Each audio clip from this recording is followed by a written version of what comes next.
मेरे प्यारे देशवासियों, नमस्कार। मन की बात में आप सबका स्वागत है।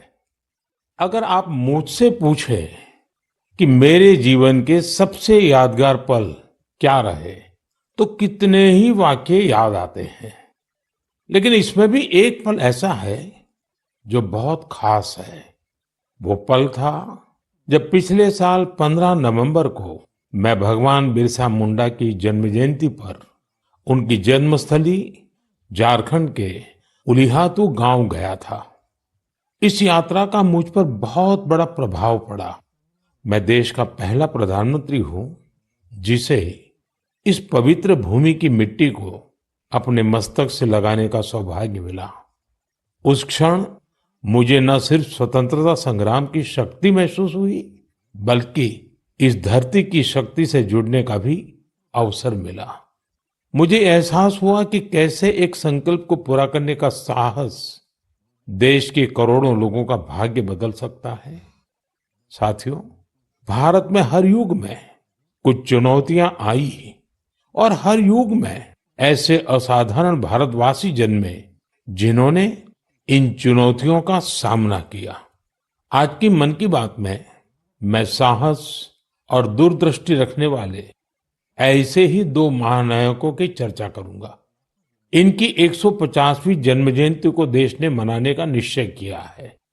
31 अक्टूबर से सरदार पटेल का 150वीं जन्म जयंती का वर्ष शुरू होगा।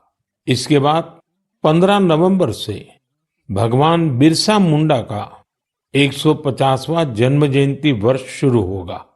इन दोनों महापुरुष ने अलग अलग चुनौतियां देखी, लेकिन दोनों का विजन एक था, देश की एकता।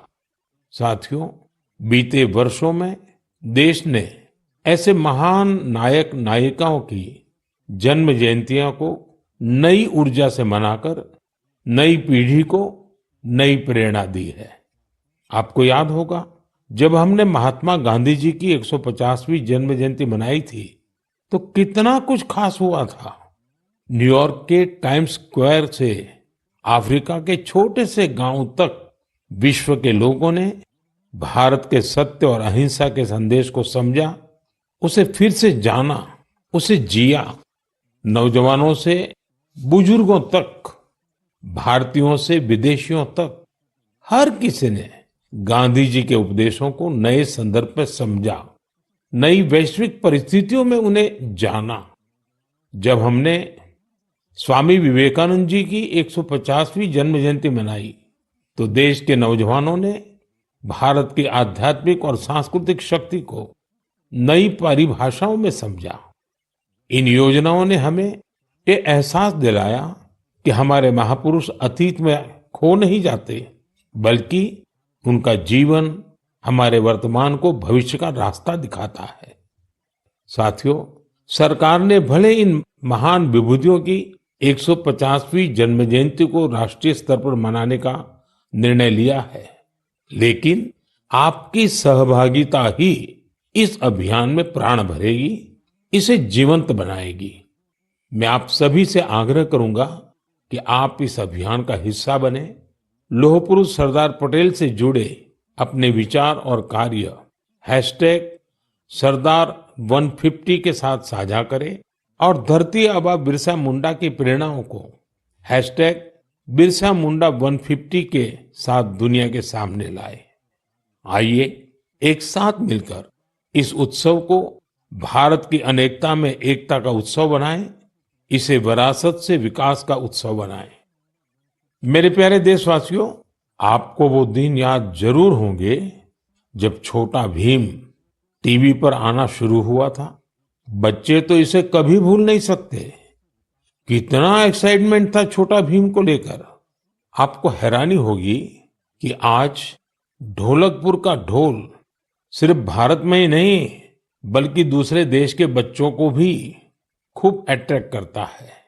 इसी तरह हमारे दूसरे एनिमेटेड सीरियल्स कृष्णा, हनुमान, मोटू पतलू के चाहने वाले भी दुनिया भर में हैं। भारत के एनिमेशन कैरेक्टर्स यहाँ की एनिमेशन मूवीज अपने कंटेंट और क्रिएटिविटी की वजह से दुनिया भर में पसंद की जा रही है। आपने देखा होगा कि स्मार्टफोन से लेकर सिनेमा स्क्रीन तक, गेमिंग कंसोल से लेकर वर्चुअल रियलिटी तक, एनिमेशन हर जगह मौजूद है। एनिमेशन की दुनिया में भारत नई क्रांति करने की राह पर है। भारत के गेमिंग स्पेस का भी तेजी से विस्तार हो रहा है। इंडियन गेम्स भी इन दिनों दुनिया भर में पॉपुलर हो रहे हैं। कुछ महीने पहले मैंने भारत के लीडिंग गेमर्स के साथ मुलाकात की थी। तब मुझे इंडियन गेम्स की अमेजिंग क्रिएटिविटी और क्वालिटी को जानने समझने का मौका मिला था।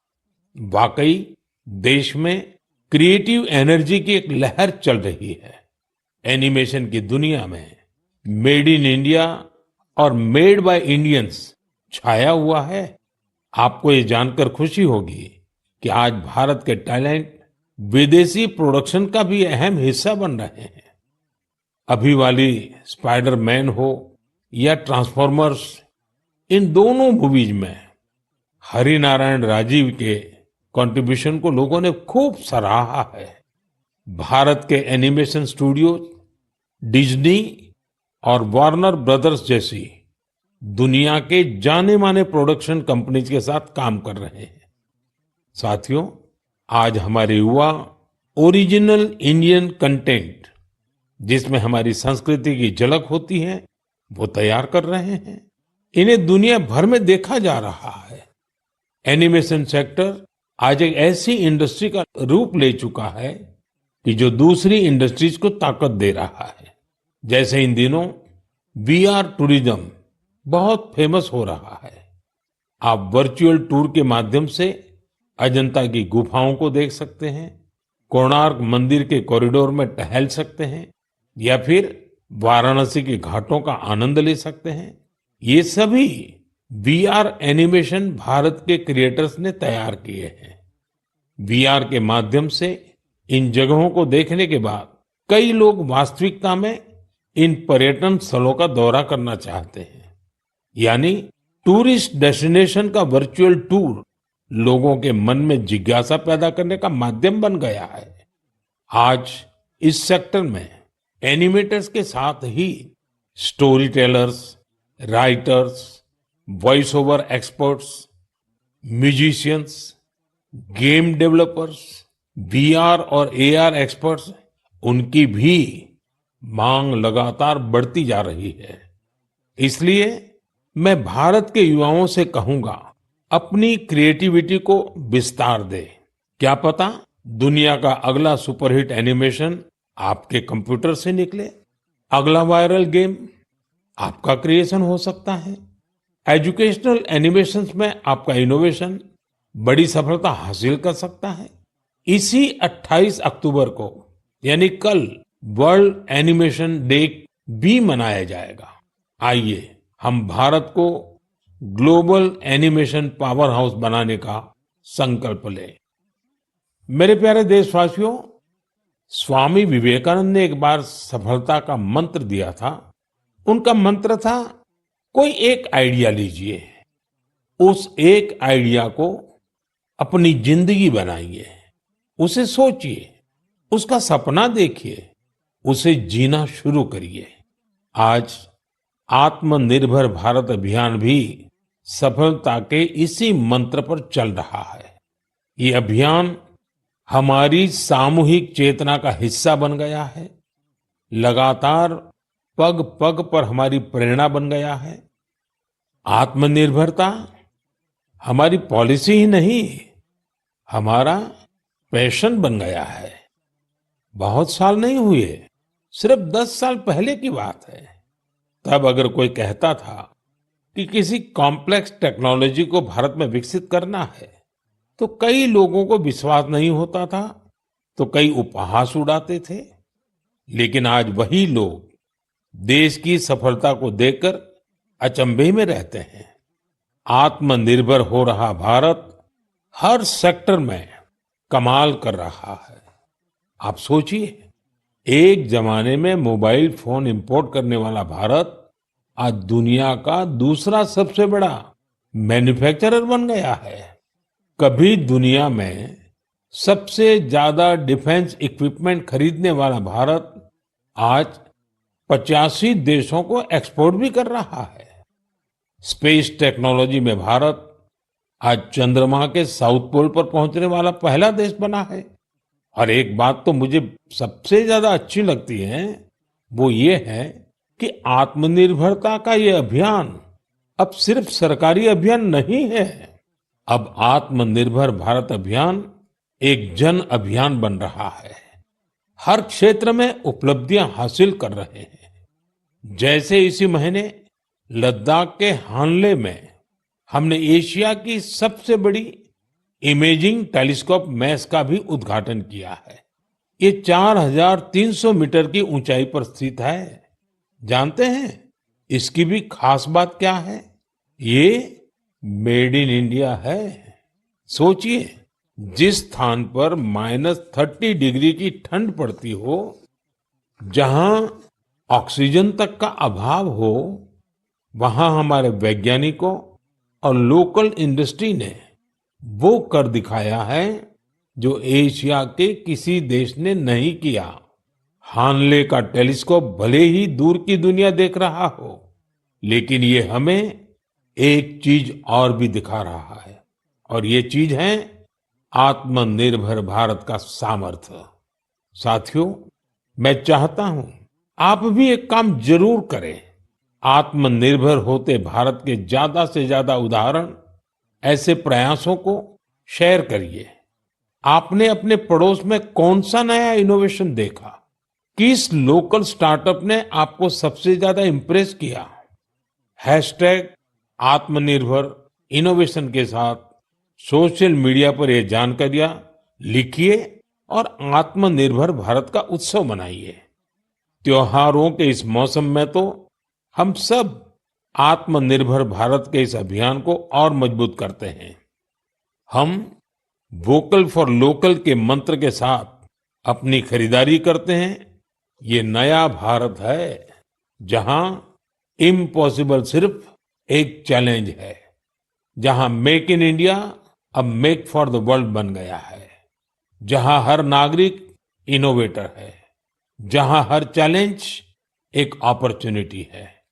हमें न सिर्फ भारत को आत्मनिर्भर बनाना है, बल्कि अपने देश को इनोवेशन के ग्लोबल पावर हाउस के रूप में मजबूत भी करना है। मेरे प्यारे देशवासियों, मैं आपको एक ऑडियो सुनाता हूं। हेलो सर नमस्ते सर। नमस्ते सर बोलिए सर। देखिए, ये जो आपने एफआईआर नंबर मुझे सेंड किया है, इस नंबर के खिलाफ 17 कंप्लेंट्स हमारे पास। आप ये नंबर यूज कर रहे हैं? मैंने नहीं यूज करता हूँ सर। अभी कहाँ से बात कर रहे हो? सर कर्नाटका सर, वो घर में हूँ सर। ओके, इसके लिए आप अपनी स्टेट में रिकॉर्ड करवाइए ताकि ये नंबर ब्लॉक कर दिया जाए, फ्यूचर में आपको कोई प्रॉब्लम ना हो। Okay, yes sir. अभी मैं आपको कनेक्ट कर रहा हूँ, ये आपका इन्वेस्टिगेशन ऑफिसर है। आप अपनी स्टेट में रिकॉर्ड करवाइए ताकि ये नंबर ब्लॉक कर दिया जाए। Okay, yes sir, yes sir, yes sir. अब बताइएगा मैं किसके साथ बात कर रहा हूँ। अपना आधार कार्ड मुझे शो कीजिएगा वेरीफाई करने के लिए, बताइएगा। सर मेरे पास अभी नहीं है sir Aadhaar card sir, please sir. Phone आपके फोन में है? नहीं सर। फोन में आधार कार्ड की पिक्चर नहीं है आपके पास? नहीं सर। नंबर याद है आपको? सर नहीं है सर, नंबर भी याद नहीं है सर। हमने सिर्फ वेरीफाई करना है। ओके, वेरीफाई करने के लिए नहीं सर। आप डरिए ना, डरिए ना। अगर आपने कुछ नहीं किया तो आप डरिए ना। हाँ सर, हाँ सर। अगर आपके पास आधार कार्ड है तो मुझे दिखा दीजिए वेरीफाई करने। नहीं सर, नहीं सर, मैं गांव को आया था सर, घर में है सर। Okay, coming. जय हिंद। इस व्यक्ति के वन साइड वीडियो का रिकॉर्ड करो as per the protocol. Okay, ये ऑडियो सिर्फ जानकारी के लिए नहीं, ये कोई मनोरंजन वाला ऑडियो नहीं है। एक गहरी चिंता को लेकर के ऑडियो आया है। आपने अभी जो बातचीत सुनी, वो डिजिटल अरेस्ट के फरेब की है। ये बातचीत एक पीड़ित और फ्रॉड करने वाले के बीच हुई है। डिजिटल अरेस्ट के फ्रॉड में फोन करने वाले कभी पुलिस, कभी सीबीआई, कभी नारकोटिक्स, कभी आरबीआई, ऐसे भांति भांति के लेबल लगाकर बनावटी अधिकारी बनकर बात करते हैं और बड़े कॉन्फिडेंस के साथ करते हैं। मुझे मन की बात के बहुत से श्रोताओं ने कहा कि इसकी चर्चा जरूर करनी चाहिए। आइए मैं आपको बताता हूं ये फ्रॉड करने वाली गैंग काम कैसे करती है, ये खतरनाक खेल क्या है, आपको भी समझना बहुत जरूरी है, औरों को भी समझाना उतना ही आवश्यक है। पहला दाव, आपकी व्यक्तिगत जानकारी, वो सब जुटा करके रखते हैं। आप पिछले महीने गोवा गए थे, है ना? आपकी बेटी दिल्ली में पढ़ती है ना? वे आपके बारे में इतनी जानकारी जुटा कर रखते हैं कि आप दंग रह जाएंगे। दूसरा दाव, भय का माहौल पैदा करो।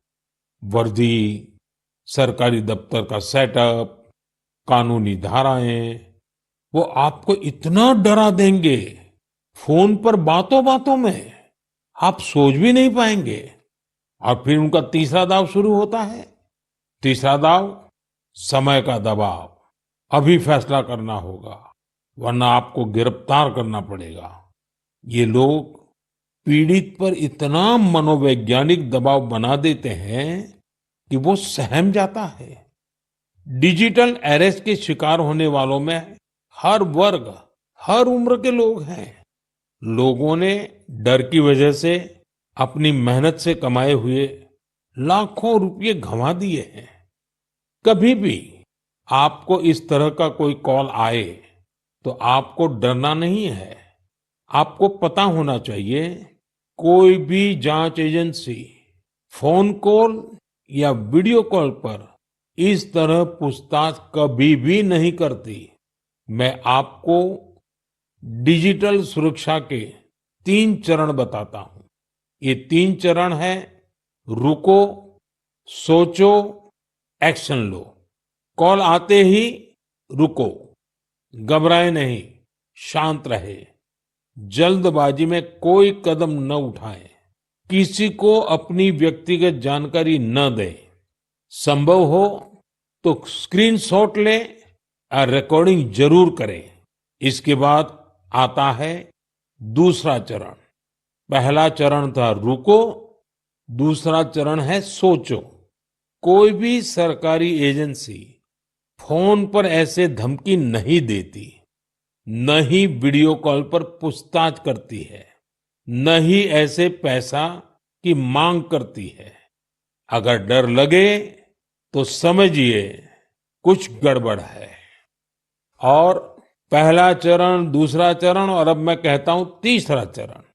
पहले चरण में मैंने कहा रुको, दूसरे चरण में मैंने कहा सोचो, और तीसरा चरण कहता हूं एक्शन लो। राष्ट्रीय साइबर हेल्पलाइन 1930 डायल करें। cybercrime.gov.in पर रिपोर्ट करें। परिवार और पुलिस को सूचित करें। सबूत सुरक्षित रखें। रुको, बाद में सोचो और फिर एक्शन लो। ये 3 चरण आपकी डिजिटल सुरक्षा का रक्षक बनेंगे। साथियों, मैं फिर कहूंगा, डिजिटल अरेस्ट जैसी कोई व्यवस्था कानून में नहीं है। ये सिर्फ फ्रॉड है, फरेब है, झूठ है, बदमाशों का गिरोह है।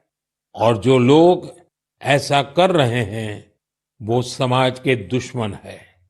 डिजिटल अरेस्ट के नाम पर जो फरेब चल रहा है, उससे निपटने के लिए तमाम जांच एजेंसियां राज्य सरकारों के साथ मिलकर काम कर रही है। इन एजेंसियों में तालमेल बनाने के लिए नेशनल साइबर कोऑर्डिनेशन सेंटर की स्थापना की गई है। एजेंसियों की तरफ से ऐसे फ्रॉड करने वाली हजारों वीडियो कॉलिंग आईडी को ब्लॉक किया गया है। लाखों सिम कार्ड, मोबाइल फोन और बैंक अकाउंट्स को भी ब्लॉक किया गया है। एजेंसियां अपना काम कर रही है, लेकिन डिजिटल अरेस्ट के नाम पर हो रहे स्कैम से बचने के लिए बहुत जरूरी है हर किसी की जागरूकता, हर नागरिक की जागरूकता। जो लोग भी इस तरह के साइबर फ्रॉड का शिकार होते हैं, उन्हें ज्यादा से ज्यादा लोगों को इसके बारे में बताना चाहिए। आप जागरूकता के लिए हैशटैग सेफ डिजिटल इंडिया का प्रयोग कर सकते हैं। मैं स्कूलों और कॉलेजों को भी कहूंगा कि साइबर स्कैम के खिलाफ मुहिम में छात्रों को भी जोड़ें। समाज में सबके प्रयासों से ही हम इस चुनौती का मुकाबला कर सकते हैं। मेरे प्यारे देशवासियों, हमारे बहुत सारे स्कूली बच्चे कैलीग्राफी यानी सुलेख में काफी दिलचस्पी रखते हैं। इसके जरिए हमारी लिखावट साफ, सुंदर और आकर्षक बनी रहती है। आज जम्मू कश्मीर में इसका उपयोग लोकल कल्चर को लोकप्रिय बनाने के लिए किया जा रहा है। यहाँ के अनंतनाग की फिरदौसा बशीर जी, उनको कैलीग्राफी में महारत हासिल है। इसके जरिए वे स्थानीय संस्कृति के कई पहलुओं को सामने ला रही हैं। फिरदौसा जी की कैलीग्राफी ने स्थानीय लोगों, विशेषकर युवाओं को अपनी ओर आकर्षित किया है। ऐसा ही एक प्रयास उधमपुर के गोरीनाथ जी भी कर रहे हैं। एक सदी से भी अधिक पुरानी सारंगी के जरिए वे डोगरा संस्कृति और विरासत के विभिन्न रूपों को सहेजने में जुटे हैं। सारंगी की धुनों के साथ वे अपनी संस्कृति से जुड़ी प्राचीन कहानियां और ऐतिहासिक घटनाओं को दिलचस्प तरीके से बताते हैं। देश के अलग अलग हिस्सों में भी आपको ऐसे कई असाधारण लोग मिल जाएंगे जो सांस्कृतिक विरासत के संरक्षण के लिए आगे आए हैं। डी वैकुंठम करीब 50 साल से चेरियाल फोक आर्ट को लोकप्रिय बनाने में जुटे हैं। तेलंगाना से जुड़ी इस कला को आगे बढ़ाने का उनका यह प्रयास अद्भुत है। चेरियाल पेंटिंग्स को तैयार करने की प्रक्रिया बहुत ही यूनिक है। यह एक स्क्रोल के स्वरूप में कहानियों को सामने लाती है। इसमें हमारी हिस्ट्री और माइथोलॉजी की पूरी झलक मिलती है। छत्तीसगढ़ में नारायणपुर के बुटलू राम माथरा जी अबुझ माड़िया जनजाति की लोक कला को संरक्षित करने में जुटे हुए हैं। पिछले 4 दशकों से वे अपने इस मिशन में लगे हुए हैं।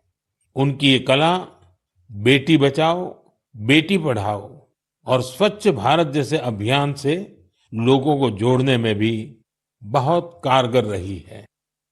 साथियों, अभी हम बात कर रहे थे कैसे कश्मीर की वादियों से लेकर छत्तीसगढ़ के जंगलों तक हमारी कला और संस्कृति नए नए रंग बिखेर रही है। लेकिन यह बात यही खत्म नहीं होती। हमारी इन कलाओं की खुशबू दूर दूर तक फैल रही है। दुनिया के अलग अलग देशों में लोग भारतीय कला और संस्कृति से मंत्र मुग्ध हो रहे हैं। जब मैं आपको उधमपुर में गूंजती सारंगी की बात बता रहा था, तब मुझे याद आया कि कैसे हजारों मील दूर रूस के शहर याकुत्स्क में भी भारतीय कला की मधुर धुन गूंज रही है। कल्पना कीजिए, सर्दी का एक आध दिन, -65 डिग्री तापमान, चारों तरफ बर्फ की सफेद चादर और वहां एक थिएटर में दर्शक मंत्र मुग्ध होकर देख रहे हैं कालिदास की अभिज्ञान शाकुंतलम। क्या आप सोच सकते हैं, दुनिया के सबसे ठंडे शहर याकुत्स्क में भारतीय साहित्य की गर्मजोशी?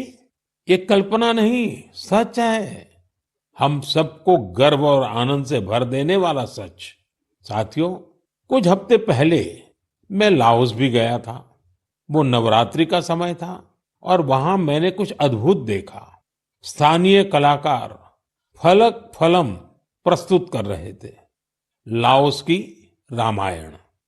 उनकी आंखों में वही भक्ति, उनके स्वर में वही समर्पण जो रामायण के प्रति हमारे मन में है। इसी तरह कुवैत में श्री अब्दुल्ला अल बारून ने रामायण और महाभारत का अरबी में अनुवाद किया है। यह कार्य मात्र अनुवाद नहीं, बल्कि दो महान संस्कृतियों के बीच एक सेतु है। उनका यह प्रयास अरब जगत में भारतीय साहित्य की नई समझ विकसित कर रहा है। पेरू से एक और प्रेरक उदाहरण है एर्लिंदा गार्सिया। वहां के युवाओं को भारतनाट्यम सिखा रही है और मारिया वाल्देस ओडिसी नृत्य का प्रशिक्षण दे रही है। इन कलाओं से प्रभावित होकर दक्षिण अमेरिका के कई देशों में भारतीय शास्त्रीय नृत्य की धूम मची हुई है। साथियों, विदेशी धरती पर भारत के ये उदाहरण दर्शाते हैं कि भारतीय संस्कृति की शक्ति कितनी अद्भुत है। ये लगातार विश्व को अपनी ओर आकर्षित कर रही है। जहां जहां कला है, वहां वहां भारत है। जहां जहां संस्कृति है, वहां वहां भारत है। आज दुनिया भर के लोग भारत को जानना चाहते हैं, भारत के लोगों को जानना चाहते हैं। इसलिए आप सभी से एक अनुरोध भी है, अपने आसपास ऐसी सांस्कृतिक पहल को #कल्चरल ब्रिजेस के साथ साझा कीजिए। मन की बात में हम ऐसे उदाहरण पर आगे भी चर्चा करेंगे। मेरे प्यारे देशवासियों, देश के बड़े हिस्से में ठंड का मौसम शुरू हो गया है, लेकिन फिटनेस का पैशन, फिट इंडिया की स्पिरिट, इसे किसी भी मौसम से फर्क नहीं पड़ता। जिसे फिट रहने की आदत होती है, वो सर्दी, गर्मी, बरसात कुछ भी नहीं देखता। मुझे खुशी है कि भारत में अब लोग फिटनेस को लेकर बहुत ज्यादा जागरूक हो रहे हैं। आप भी देख रहे होंगे कि आपके आसपास के पार्कों में लोगों की संख्या बढ़ रही है। पार्क में टहलते बुजुर्गों, नौजवानों और योग करते परिवारों को देखकर मुझे अच्छा लगता है। मुझे याद है, जब मैं योग दिवस पर श्रीनगर में था, बारिश के बावजूद भी कितने ही लोग योग के लिए जुटे थे। अभी कुछ दिन पहले श्रीनगर में जो मैराथन हुई, उसमें भी मुझे फिट रहने का यही उत्साह दिखाई दिया। फिट इंडिया की ये भावना अब एक मास मूवमेंट बन रही है। साथियों, मुझे ये देखकर भी अच्छा लगता है कि हमारे स्कूल्स बच्चों की फिटनेस पर अब और ज्यादा ध्यान दे रहे हैं। फिट इंडिया स्कूल अवर्स भी एक अनोखी पहल है। स्कूल्स अपने फर्स्ट पीरियड का इस्तेमाल अलग अलग फिटनेस एक्टिविटीज के लिए कर रहे हैं। कितने ही स्कूलों में किसी दिन बच्चों को योग करवाया जाता है, कभी किसी दिन एरोबिक्स के सेशन होते हैं, तो एक दिन स्पोर्ट्स स्किल पर काम किया जाता है। किसी दिन खो खो और कबड्डी जैसे पारंपरिक खेल खिलाए जा रहे हैं और इसका असर भी बहुत शानदार है। अटेंडेंस अच्छी हो रही है, बच्चों का कंसंट्रेशन बढ़ रहा है और बच्चों को मजा भी आ रहा है। साथियों, मैं वेलनेस की ये ऊर्जा हर जगह देख रहा हूं। मन की बात के भी बहुत से श्रोताओं ने मुझे अपने अनुभव भेजे हैं। कुछ लोग तो बहुत ही रोचक प्रयोग कर रहे हैं। जैसे एक उदाहरण है फैमिली फिटनेस आवर का, यानी एक परिवार हर वीकेंड 1 घंटा फैमिली फिटनेस एक्टिविटी के लिए दे रहा है। एक और उदाहरण इंडिजीनियस गेम्स रिवाइवल का है, यानी कुछ परिवार अपने बच्चों को ट्रेडिशनल गेम सिखा रहे हैं, खिला रहे हैं। आप भी अपनी फिटनेस रूटीन के एक्सपीरियंस #फिट इंडिया के नाम सोशल मीडिया पर जरूर शेयर कीजिए। मैं देश के लोगों को एक जरूरी जानकारी भी देना चाहता हूं। इस बार 31 अक्टूबर को सरदार पटेल जी की जयंती के दिन ही दीपावली का पर्व भी है। हम हर साल 31 अक्टूबर को राष्ट्रीय एकता दिवस पर रन फॉर यूनिटी का आयोजन करते हैं। दीपावली की वजह से इस बार 29 अक्टूबर यानी मंगलवार को रन फॉर यूनिटी का आयोजन किया जाएगा। मेरा आग्रह है ज्यादा से ज्यादा संख्या में इसमें हिस्सा लीजिए। देश की एकता के मंत्र के साथ ही फिटनेस के मंत्र को भी हर तरफ फैलाइए। मेरे प्यारे देशवासियों, मन की बात में इस बार इतना ही। आप अपने फीडबैक जरूर भेज।